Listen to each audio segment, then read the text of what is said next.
Your main concern has been the population bomb, as you call it in your book. Do you feel that this takes precedence over any other type of pollution, and certainly human pollution? Yeah, it takes precedence in the following sense. The reason I named the book The Population Bomb was in 1968 when I wrote it, everybody was getting concerned about pollution, but people hadn't seen the other element. I thought the emphasis ought to go there. The thing that's important to remember about population control is that if we want to avoid a tremendous rise in the death rate, we absolutely must have a tremendous decrease in the birth rate. Now, because the world's population is so young, it means that even if we got a tremendous decrease in the birth rate, if the average completed family size immediately moved down to the vicinity of 2, we would still face 40 or 50 years of rapid population growth. There's a tremendous lag time built into it because those young people, the 40% of the people in the world that are under 15, are going to have children and grandchildren before they get old enough to die of old age. So we have this tremendous built-in lag time, which means that we've got to start instantly on population control only because we know it'll take so long. Renowned scientist Paul Ehrlich has been in the public spotlight for half a century now. Showered with accolades and heralded in the press, his message has been remarkably consistent. There are too many humans using too many resources, and the only way to avert catastrophe is population control, strictly administered by a centralized, supranational government. But there's a question at the heart of the story of Ehrlich's unlikely rise to prominence. A question that must be answered.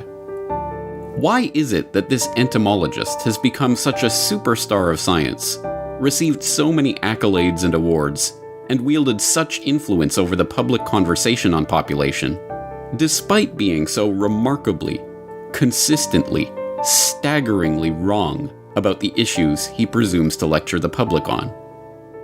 This isn't a rhetorical question. It's a real one. And the answer may surprise you. Meet Paul Ehrlich, Pseudoscience Charlatan. This is the Corbett Report. 50 years ago, Paul Ralph Ehrlich, an entomologist by training and a professor of biology at Stanford University, published The Population Bomb. As far as books by practicing scientists go, it was about as big as it gets. It sold more than 2 million copies worldwide, was translated into numerous languages, shaped public discourse around the population issue for a generation, and catapulted Paul Ehrlich into the unlikely category of superstar scientist. Of course, it wasn't a success from the get-go. It was Ehrlich's appearance on Johnny Carson's Tonight Show in February 1970, a full year and a half after the book's publication, that finally made The Population Bomb into a bestseller. And it was dozens of subsequent appearances on the show that thrust his ideas into the national spotlight and began a wave of hysteria over the impending population crisis. And hysteria it was.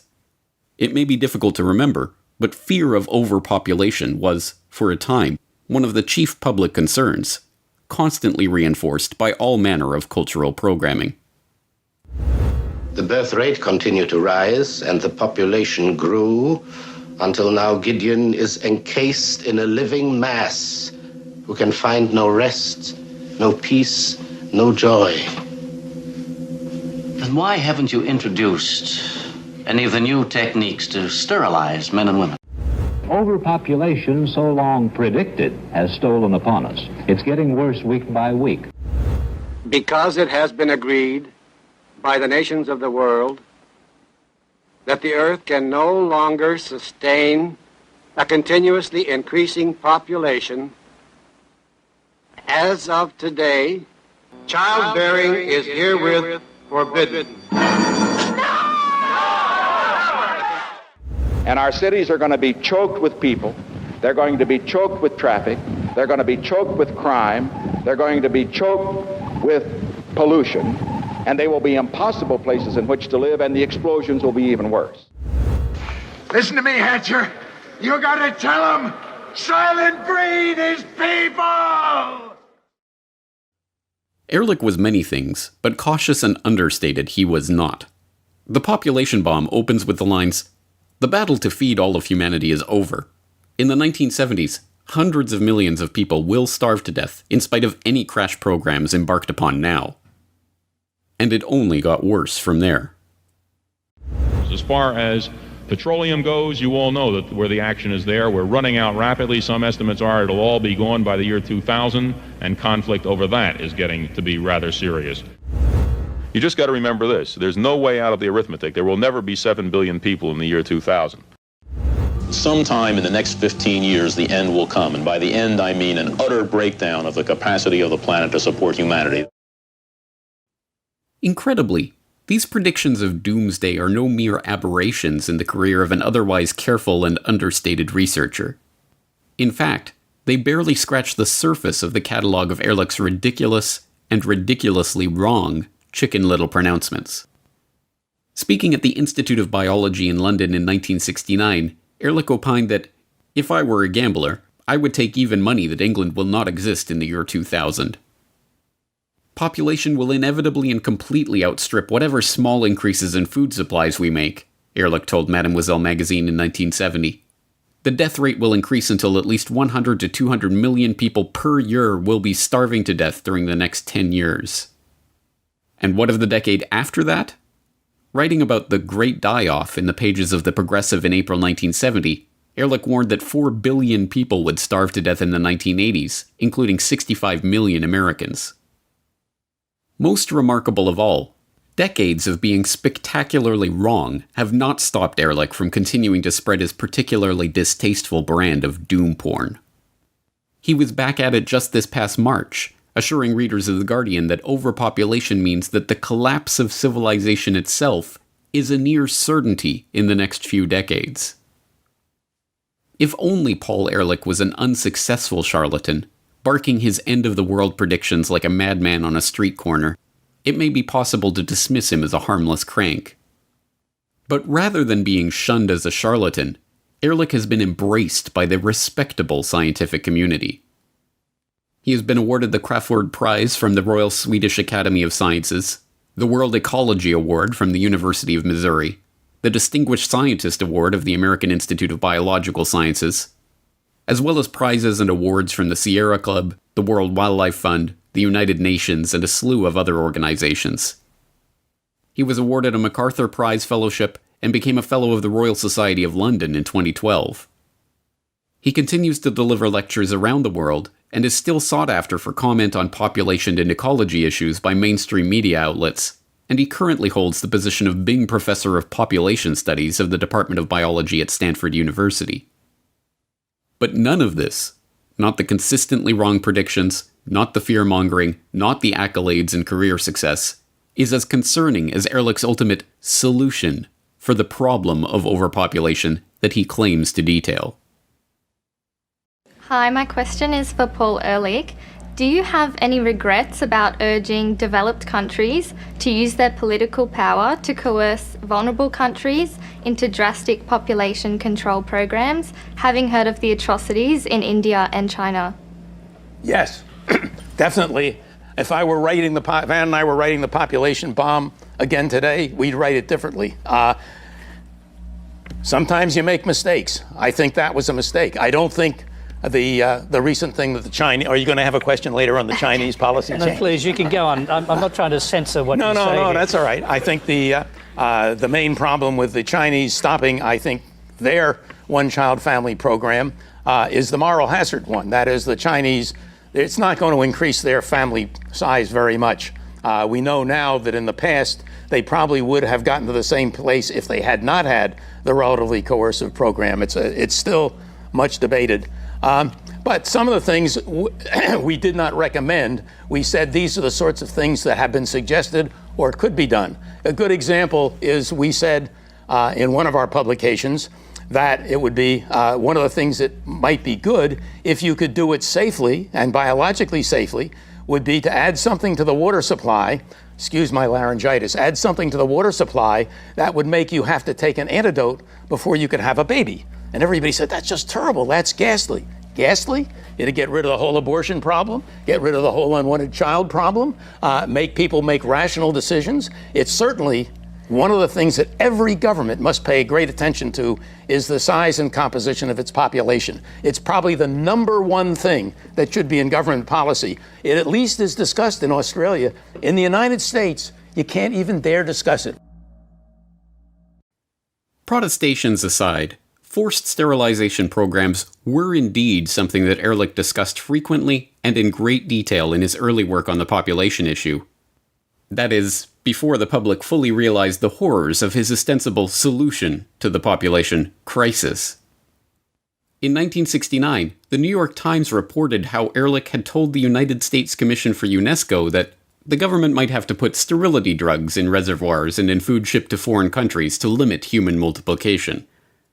A 1972 article in the Boca Raton News noting this proposal decried Ehrlich as worse than Hitler and pointed out how he opposed efforts to lift the Chinese out of poverty.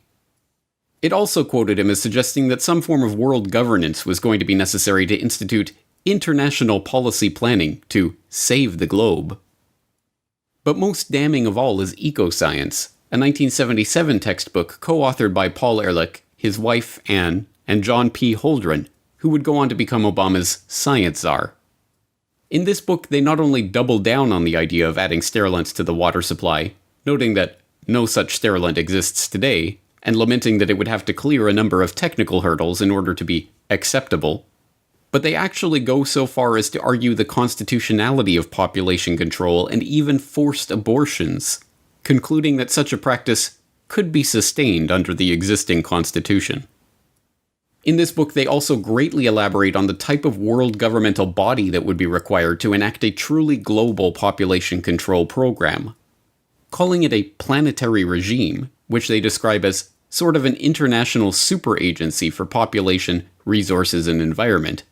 They argue that it could control the development, administration, conservation, and distribution of all natural resources, renewable or non-renewable, at least insofar as international implications exist, including all international trade and all food on the international market.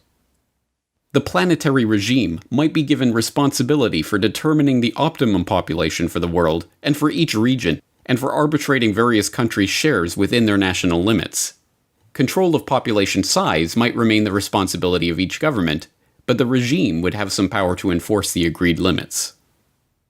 Not surprisingly to those who have studied the confluence of eugenics, environmentalism, and technocracy that formed the nucleus of our exploration of why big oil conquered the world, the answer to the technocrats' imaginary problem is, once again, a global system of total control to implement the ultimate eugenics program of forced sterilization, forced abortion, and selective breeding. The worst part about this proposed system of population control is that it is not just based on a faulty premise, but a premise that is in fact the exact opposite of the truth. We are not facing the ticking time bomb of population explosion at all, but a demographic winter of plummeting fertility, where a growing number of countries, and eventually the world as a whole, will face terminal population decline. It's becoming harder to hear the crying of newborns in Korea. The nation's birth rate has been on a steady decline over the past 40 years. Currently, it has the lowest birth rate among the 34 OECD member countries. Last year, the number of newborns stood at 436,500, a near 10% decrease from 2012.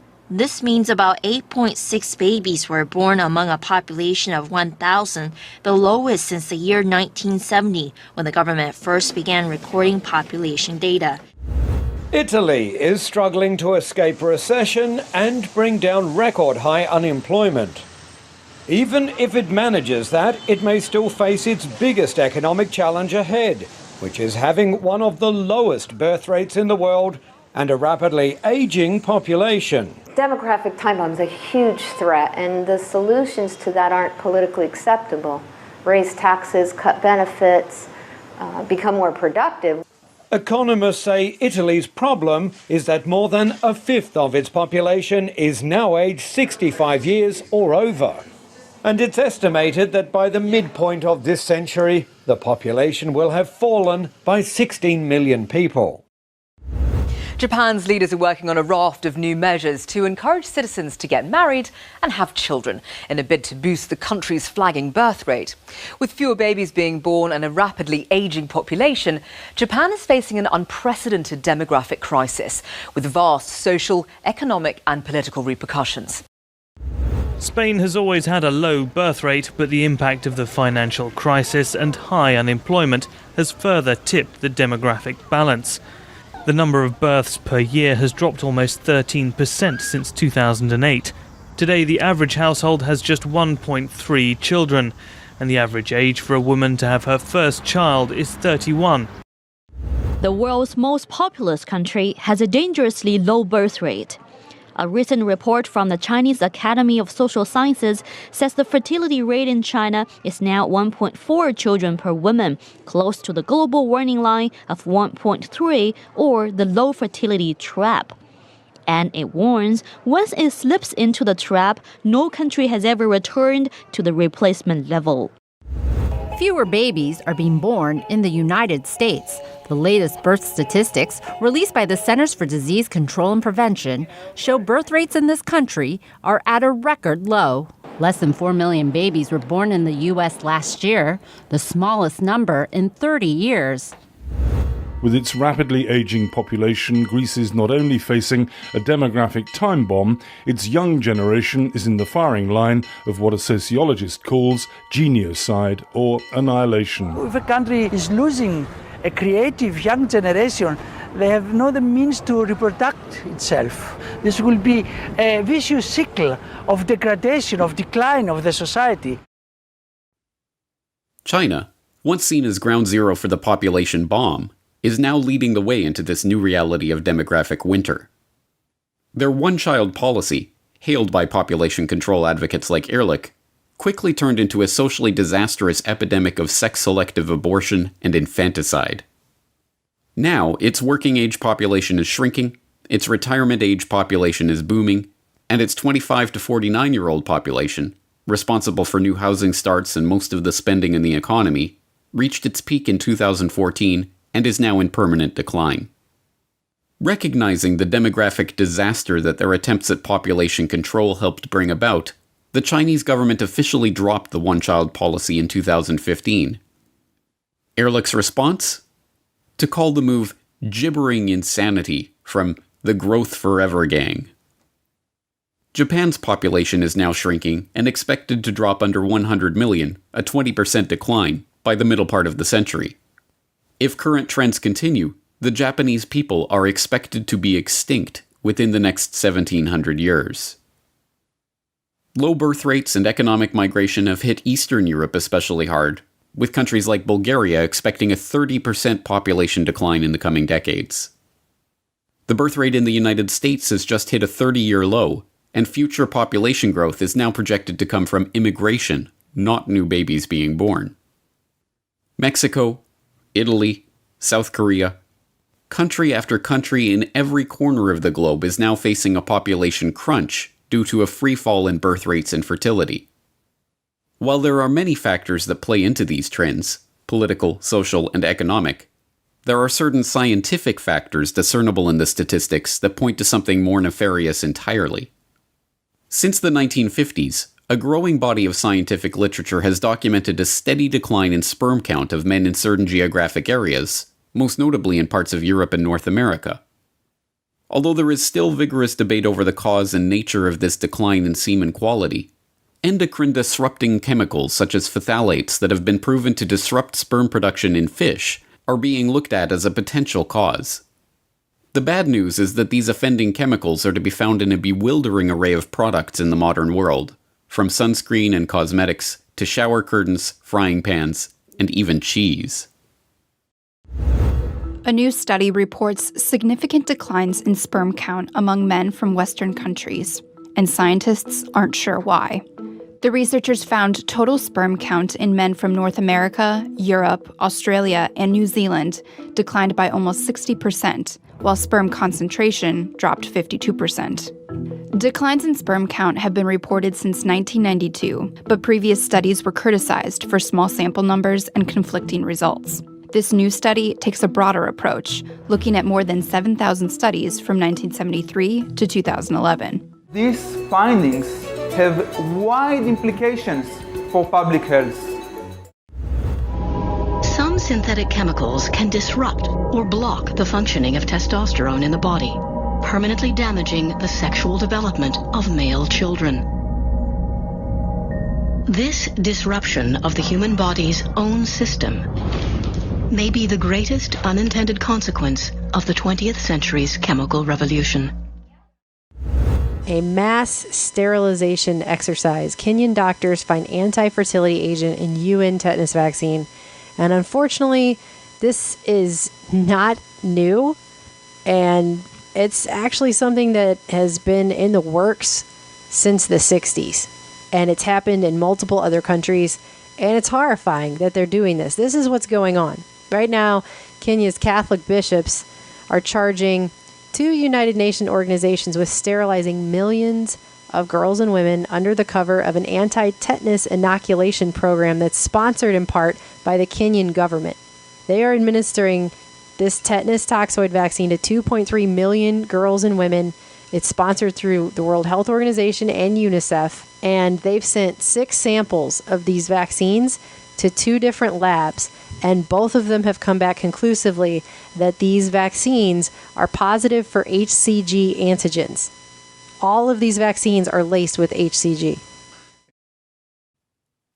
So now, half a century after Ehrlich announced the population bomb, and 4 decades after people like Ehrlich and Holdren wrote of the need for a planetary regime to control the world population by adding sterilants to the water supply, the world is awash in chemicals that are causing mass infertility and declining sperm counts. Abortofacients are ending up in UN-sponsored vaccination drives, and birth rates are plummeting across the globe. There are some that would argue this is coincidence. But regardless of why the world is facing this infertility crisis at this particular moment, it remains the case that the overpopulation fear-mongering has been remarkably successful. Ask 100 people on the street whether there are too many people in the world, and 99 of them will answer in the affirmative. When these people, locked into this crisis mindset, finally discover the truth about declining fertility and falling birth rates, most of them will see this as a good thing. This is the real issue. Most people believe that the world is a fixed and depleting pie over whose scraps we are condemned to fight. From this perspective, every new baby born into the world is merely a competitor for a limited supply of resources, a human obstacle in the path to abundance. This fixed pie way of looking at the world is the depletionist mindset. More people means less resources to go around. The more of us there are, the poorer everyone will be. This is such an intuitive way of thinking about the world that most people never stop to realize that it is not, in fact, true. If you want more people, you must like people. Yes, I do like people, Bob. I like them, I also admire them. Luckily, however, this admiration does not conflict with what we know about the scientific evidence about people. And let me cite a body of scientific literature which is now it's almost 30 years old, 25 years old. For long, 2,000 years and more, we know that people have believed that if you have more human beings, that there would be less to go around and that economies would develop more slowly than if there were fewer people. We can hang this idea on Malthus for convenient memory. But the idea has simply been that if you have 2 people trying to work an acre of land, there'll be less output per acre than there would be if there's only 1 person. That if you have 10 people in the family, there'll be less food and other goodies to go around than if there are only 5 people. Then, perhaps 25 years ago, some economists began to explore the matter and say, let's check it out empirically. Let's look at the evidence that's available to us. Let's consider the sample of countries that we have historically and see if it really works that way. So the first of these was a man named Simon Kuznets, perhaps the greatest economic, demographic, statistical historian that's ever lived. And he looked at the evidence for all the countries for which we have data for the past 100 years to see whether those countries that had faster population growth had slower economic growth. Lo and behold, no such negative relationship. And then he and other people also looked at the countries, the much larger number of countries for which we had data, say, for the past 25 years. And once again, no negative relationship, exactly the opposite from what the simple-minded Malthusian theory had led us to expect for all these years. This empirical scientific research liberates us to feel good about people in ways that we might not otherwise. We can not only like people and admire them for their individual qualities, but we can also see that people, on balance, are good for other people. But not all people. Not all people. I'm sure there's some behavior. Not all people. But on average, people create a little bit more than they use up in their lifetimes. People leave a little bit of good behind them so that each generation is a little bit richer and lives a little bit better than the generation which went before, on average. Now, you're right that there are periods and there are places when we do worse. There are some of us who don't contribute and who use more than we contribute. But on average, people give more to other people than they take. And therefore, we can admire people in the large as well as individually for being creators more than they are destroyers. Well, at the individual level, what kind of person aren't you comfortable with? What kind of attributes cause you the most problem in an individual? That's a real curveball, Bob. I think the attribute that distresses me most, aside from the usual ugly things of people who are bullies or exploiters, but among ordinary good people, the attribute that causes me most trouble is lack of imagination and the inability to imagine the good things that can be created by other people. This feeds into people's fear about population growth and about their fear that we are going to be running out of copper and of oil. They can't imagine. So many people simply are unable to conceive how other people can respond to problems with new ideas, with imagination, with solutions, which will leave us better off than the problems had never arisen. Julian Simon, famed economist and author of The Ultimate Resource, had a remarkably similar background to Paul Ehrlich. Both were born in New Jersey in 1932. Both attended Ivy League schools, and both became interested in the problem of overpopulation. Versed in the same literature and reading the same academic treatises as Ehrlich, Simon, too, became an advocate of population control. His earliest academic writing included essays drawing on his experience in the private sector to suggest ways of marketing population control programs to the public. But, spurred by doubts about whether population reduction might actually harm humanity rather than save it, Simon, unlike Ehrlich, went back to the data to see if the population hysteria was actually justified. Finding that the data in fact showed the opposite of what doomsayers like Ehrlich were saying, Simon began writing articles arguing against the population control advocates. But in the midst of the population bomb hysteria, it was almost impossible to get an anti-Malthusian message in front of the public. And so, as Pierre Desrochers of the University of Toronto, Mississauga explains, Simon hit upon an idea for challenging Ehrlich's fear-mongering in the most public way possible. Okay, well, so Simon is at home watching Ehrlich on the Johnny Carson show, and he goes bananas because he sees him all the time, in his opinion, spouting nonsense, things that is not backed up by the data. But then what are you going to do? Because if you know the media, you know that if it leads, it bleeds, and nobody wants to listen to him. He might be, the most prominent anti-Malthusian, but that's kind of like saying that you're the tallest of the seven dwarfs. I mean, he has no popular impact whatsoever. And so being a marketing person, he cooks up a scenario which he thinks that will turn out to be an offer that Ehrlich cannot refuse. And so what he does is that he makes a very public bet to Ehrlich to essentially put up or shut up. And so what he tells him is, okay, select any 5 resources of your liking for any period of time of more than a year. And if, as you say, we're heading towards a Malthusian catastrophe, well, more mouths to feed, finite resources. Well, obviously, the price of these resources should go up over time. I mean, that's basic economics. If, on the other hand, the price of these resources decreases while population increases, then it will show you that you're wrong and that humanity is actually able to create resources, not just consume them. And so Ehrlich agrees, and as you will put on paper, and this is important for how we will interpret the bet later on, before other greedy people jumped in. And so he recruits two of his regular collaborators. So the U.S.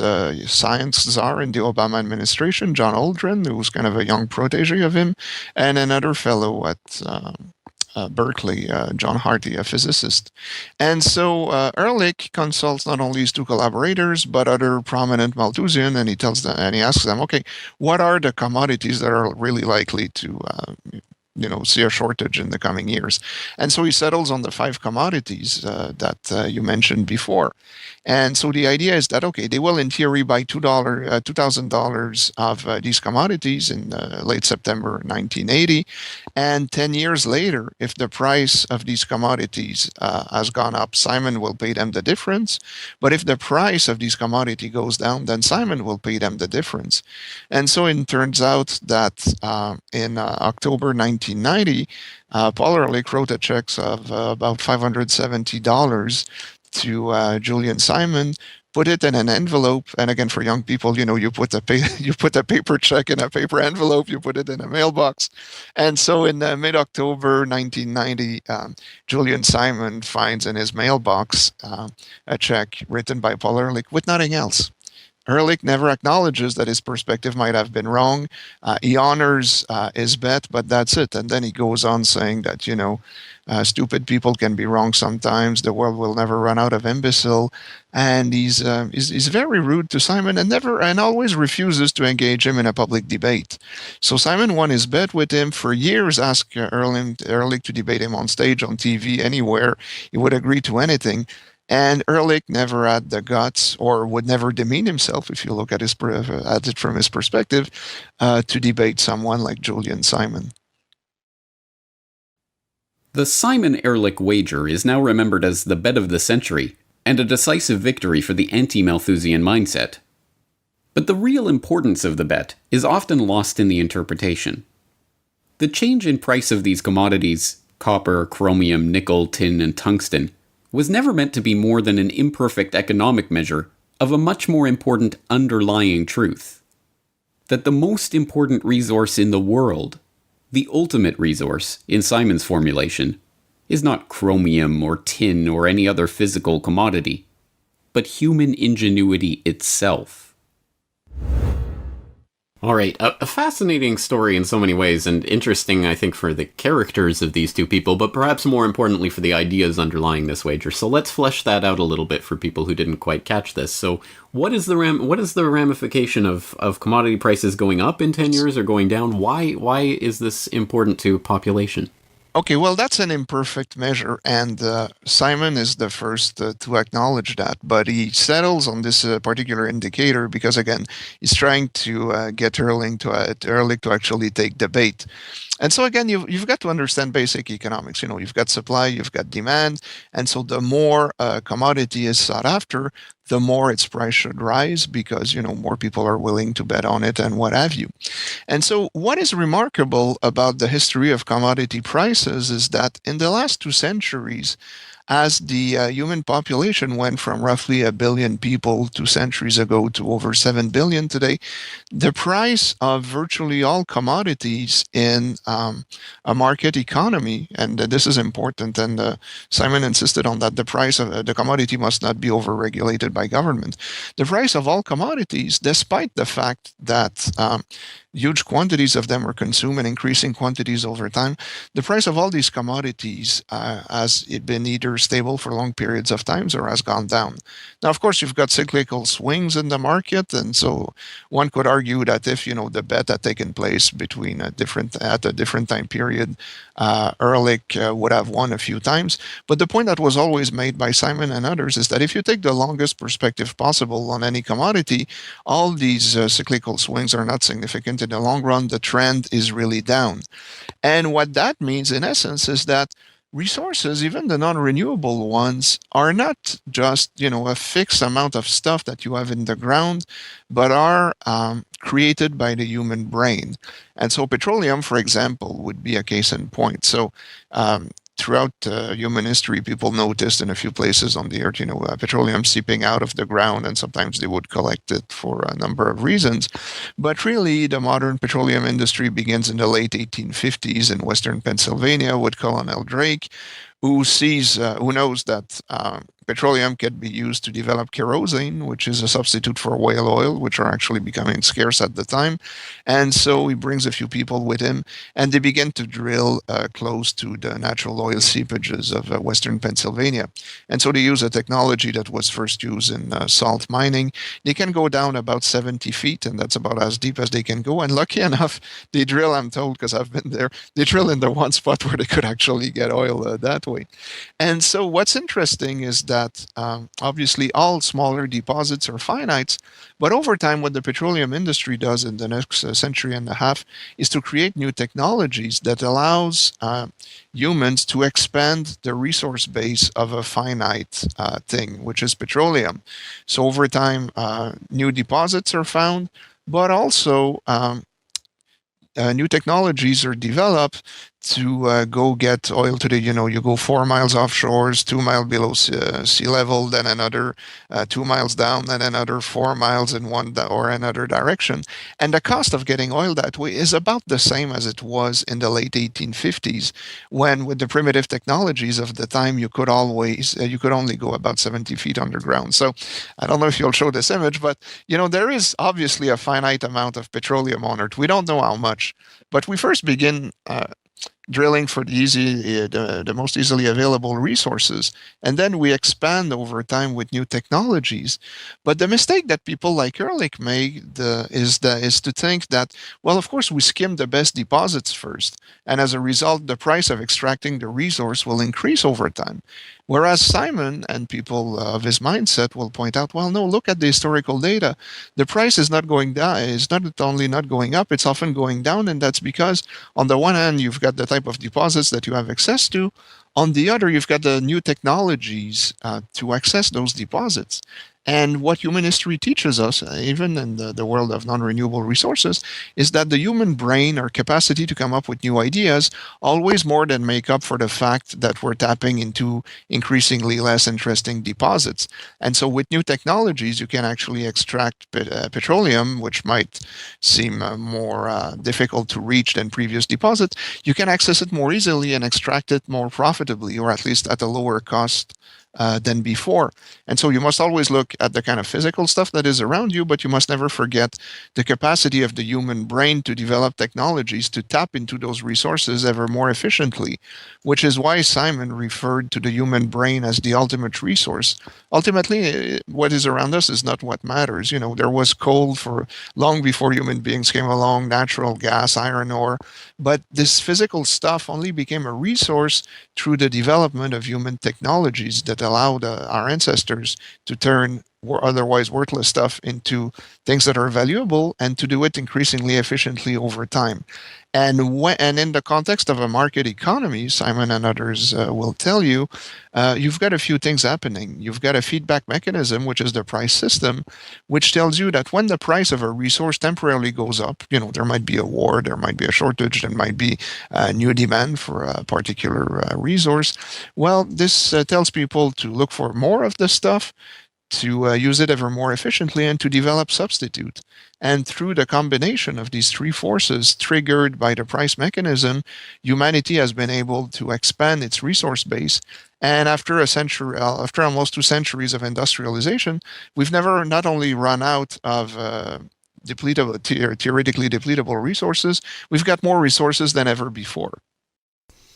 I like to think of the Ehrlich of the 19th century screaming from the rooftops, "Oh no, we're running out of whale blubber! How will we how will we heat our homes? How will we have light? Oh no, we're all going to hell!" And the Simons of the 19th century pointing out, "Well, you know that sticky stuff that keeps bubbling up out of the ground? That might be important in the future." This is what the Ehrlichs of the world don't want you to think about. They want you to believe that the Earth is a fixed and shrinking pie, and that every new baby that is born is just another mouth looking to consume a piece of that pie.